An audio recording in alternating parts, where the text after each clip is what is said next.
Assalamu alaikum, ndugu wa Tanzania. Bwana Yesu asifiwe. Sifa na utukufu tumpe Mungu wetu, muumbaji wa mbingu na ardhi, anayeturuzuku uhai na maisha yetu ya siku kwa siku. Peke yake ndiye anayestahili kuabudiwa. Leo nitazungumzia mabarabara yetu.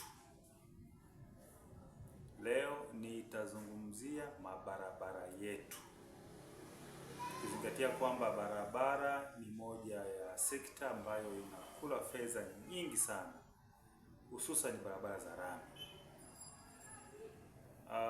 Watanzania tumekuwa tukishangaa na tukijiuliza, mradi wa barabara unachukua muda mrefu kujengwa.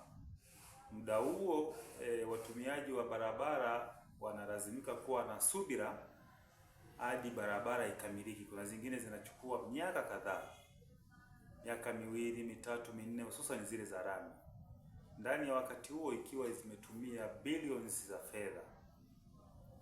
Lakini baada ya kuwa mradi umekamilika, ndani ya mwaka mmoja, mwaka wa pili, barabara tena imekuwa ni mashimo. Barabara ya rami hiyo, baada ya mwaka mmoja mmeisubiria, mmevumilia, mnapita kwa shida kwamba kandarasi yuko barabarani, yuko kazini miaka 2, 3. Baada ya mradi kuwa umekamilika, mwaka mmoja wa pili, barabara imekuwa mashimo tena.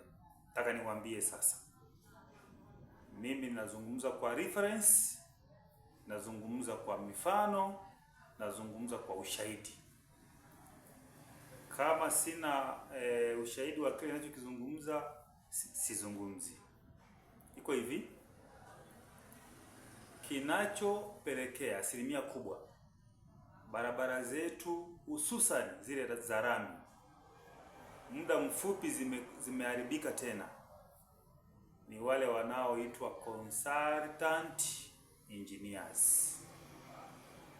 Miradi mikubwa ya barabara, anapokuwa mzabuni amepewa hiyo tenda, kunakuwa na kampuni nyingine ambayo ni consultant company, inafanya consultation kwa ajili ya kuangalia ubora wa kila anachokifanya yule mzabuni au yule kandarasi.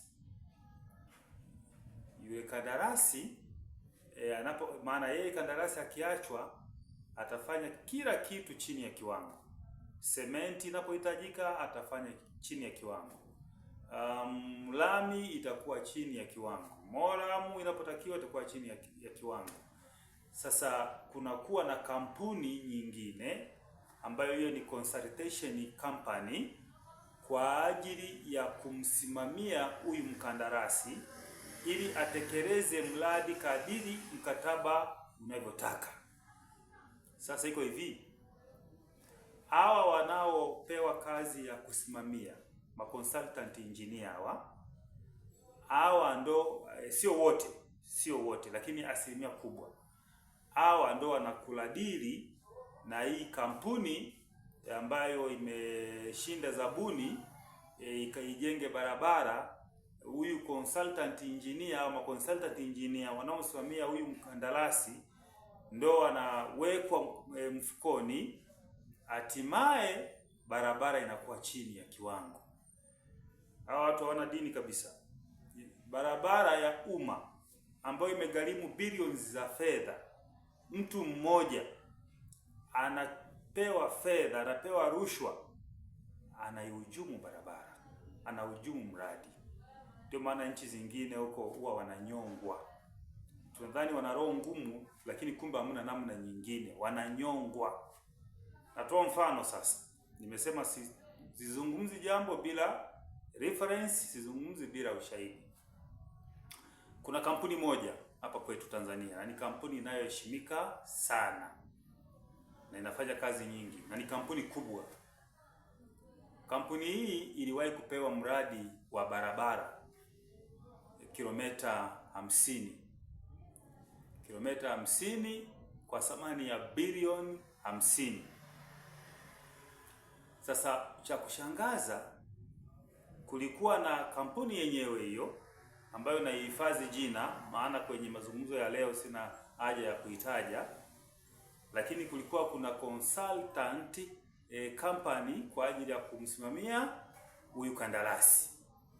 Kilichotokea kwenye ule mradi sasa, mimi najua ninazungumza, najua maana mimi nilikuwa katikati ya huo mradi, nilikuwepo kwa namna gani wewe mwenyewe utajua. Mimi nilikuwepo katikati ya huo mradi, kwa hiyo najua. Hapa naongea machache kutokana na space ya huu mtandao unaotumia. Naongea kwa haraka na naongea machache. Matokeo ni kwamba kuna mainjinia wale muhimu kabisa, wale ambao walikuwa na vitengo muhimu vya kusimamia huyu mkandarasi ili mradi uwe bora, wale ndo walipewa rushwa. Sasa wale ninao wasema, na wafahamu kwa majina na wafahamu kwa sura, wao wananifahamu kwa jina, wananifahamu kwa sura.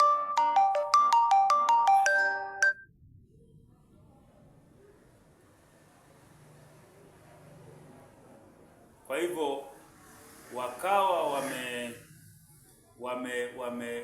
wamepewa fedha, wamepewa rushwa kuumiza mradi. Sasa wazalendo walikuwepo katikati ya mradi huo, walikuwepo wazalendo. Ikabidi wazalendo waliokuwepo, sijui ni mmoja, sijui ni wawili, wazalendo waliokuwepo kwenye huo mradi, ikabidi wachukue hatua. Walipochukua hatua, ikabidi wale mainjinia wawili wafukuzwe na vyombo vingine viingilie kati, wale mainjinia wafukuzwe. Mainjinia au maconsultant ambao walikuwa wamepewa magari ya serikali, wanalipwa mishahara na watu wasomi wenye kuheshimika, na wanatembelea magari makubwa ya serikali. Hawa ndo wakawa sasa wamepewa rushwa kuumiza mradi wa bilioni 50. Baada ya kuwa wazalendo waliokuwa katikati pale wametumia namna kuwasanua wale jamaa, wakawa wamefukuzwa kazi, mradi ukarudi ukafanyika. Mahali ulipokuwa umeharibu pakavunjwa, mahali pengine pakarudiwa, mradi ukasimama.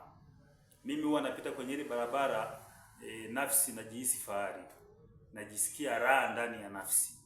Kwa hiyo ndugu zangu, iko hivi, nimetoa mfano huo, si yao peke yao. Kuna makampuni, sio yote, kuna consultant engineer wengi, lakini sio wote, hao ambao wameaminiwa kwa madigiri yao, kwa majina yao, hao ndo wanaotuumiza, hao ndo wanaoumiza miradi. Fedha nyingi zinatumika kwa ajili ya mabarabara nyingi, lakini barabara ndani ya mwaka mmoja wa pili, barabara imevunjika, imekuwa mashimo. Kwa hivyo tutakuwa tunapiga mark time kila wakati, barabara zinapigwa viraka. Mradi umekabidhiwa mwaka juzi, leo ni viraka kila mahali, viraka. Kwa mimi nimewaambia Watanzania kwamba tujue hawa Watanzania wenzetu ambao wamepewa dhamana kubwa ya kusimamia, hawa ndo wanaotupiga, wanatuumiza. Ushahidi mmoja wapo niliowapa ni huo. Hao jamaa na wafahamu kwa majina, na wafahamu kwa sura. Mimi mwenyewe wananifahamu kwa majina, wananifahamu kwa sura. Ila nashukuru watu wa nafasi zingine, baada ya kuwa jambo limesanuliwa, ilibidi wale waondolewe. Lakini hiyo kampuni inaendelea na kazi mpaka leo, mpaka kesho. Bwana, na ina heshima kubwa hiyo kampuni iliyokuwa imefanya jambo hilo. Kwa hivyo si tu huo mradi wanafanya, si kampuni tu hiyo, na kampuni zingine na Tumaini zinafanya, japo si zote. Leo nimeona niongee kipande hicho. Taifa letu linaumizwa na sisi wenyewe tunaumiza, hasa watu wasomi, hasa watu walioaminiwa na kupewa dhamana kubwa. Asanteni sana kwa kunisikia.